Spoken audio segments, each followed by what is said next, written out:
Alors, la mission Nouveau Territoire de l'Art est une mission qui a été mise en place pour accompagner des projets multidisciplinaires dédiés sur la création artistique en émergence, qui souvent s'est installée dans des friches, ou en tout cas dans des lieux abandonnés par leurs activités économiques.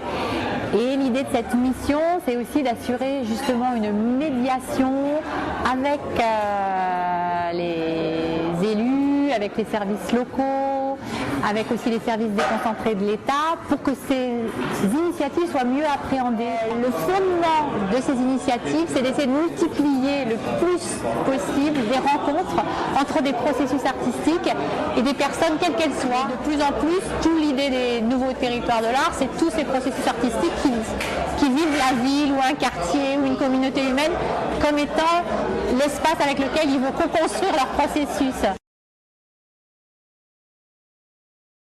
C'est évident qu'il faut sauver la planète, mais je crois qu'on va sauver la planète si on sauve notre humanité.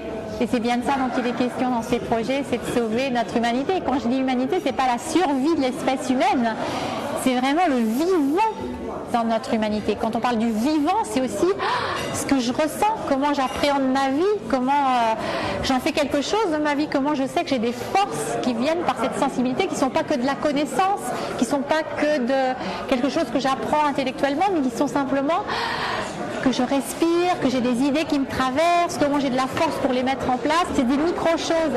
Alors évidemment que pour un élu, pour des gens qui font les politiques publiques, ça peut paraître micro. Et moi j'ai l'impression que ça vente là en micro quelque chose qui serait exporté pour le monde. Parce qu'on pourrait dire qu'aujourd'hui, et notamment ce qu'on est en train de vivre au niveau de l'économie aujourd'hui, que la planète, ici, c'était des petites crises économiques qui ont eu lieu dans tous ces espaces qui sont des nouveaux territoires de l'art aujourd'hui. Et c'est parce que tout d'un coup, on a donné de l'importance au vivant et on s'est dit ce qui était le plus important chez tous les êtres humains, c'était ce qui était vivant, ce qui était porteur de créativité, d'imaginaire. Pas pour que tout le monde devienne des artistes à créer des œuvres d'art dans les musées, non. Pour que chacun ait beaucoup plus de force, de créativité et d'imaginaire pour déjà créer sa propre vie. C'est juste ça l'enjeu, mais c'est tellement énorme. Et que les artistes qui sont bien sûr dans des créations, des processus artistiques de création d'œuvres d'art, c'est eux qui nous emmènent.